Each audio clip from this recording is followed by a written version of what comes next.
India விடுதலை அடைஞ்சதிலிருந்து இன்னைக்கு வரைக்கும் எந்த மாநிலத்திலும் ஒரு ஆட்சி காலத்தில் ஒரு மாநிலத்துக்கு 11 மருத்துவக் கல்லூரிகள் பெறப்பட்டது கிடையாது, வரலாறே கிடையாது.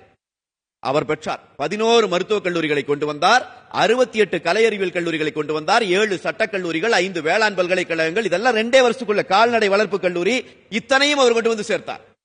நீட் தேர்வு உச்சநீதிமன்றத்தால் உத்தரவிடப்பட்டு நடத்தித்தான் ஆகணுங்கிற நிலை வந்த பிறகு அந்த நீட் தேர்வால் அதிகம் பாதிக்கப்படுகிறவர்கள் யார் என்பதை பார்த்து 7.5 விழுக்காடு அரசு பள்ளியிலே படிக்கிற மாணவர்களுக்கு நீட் தேர்விலே உள்இட ஒதுக்கீடு என்பதை கொண்டு வந்தார். அவருக்கு அன்றைக்கு இருந்த ஆளுநர் கையெழுத்து போடல.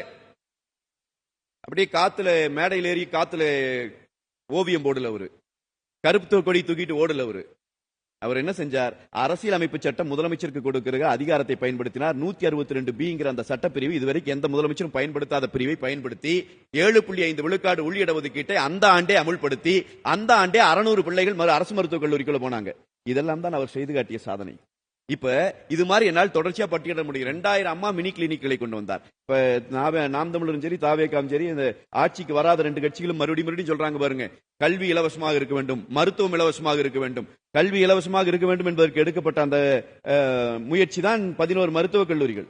அவருடைய ஆட்சி காலத்தை கொண்டு வரப்பட்ட அத்தனை கல்லூரிகளும் அரசு கல்லூரிகள். இதெல்லாம் விட ஒரு செய்தி நான் உங்களுக்கு சொல்றேன். இந்த யூனிவர்சிட்டியில பல்கலைக்கழக உறுப்பு கல்லூரிகளாக இருந்த கல்லூரி 41 கல்லூரி, அதனுடைய கட்டணம் 18,000 ரூபாய். ஒரே கையெழுத்துல 41 உறுப்பு கல்லூரிகளையும் அரசு கல்லூரிகளாக மாற்றினார். அடுத்த மாதமே கட்டணம் 1000 ரூபாய். இது புரட்சி தமிழர் எடப்பாடியார் அவருடைய ஆட்சி காலத்தில் செய்து காட்டிய சாதனைகள்.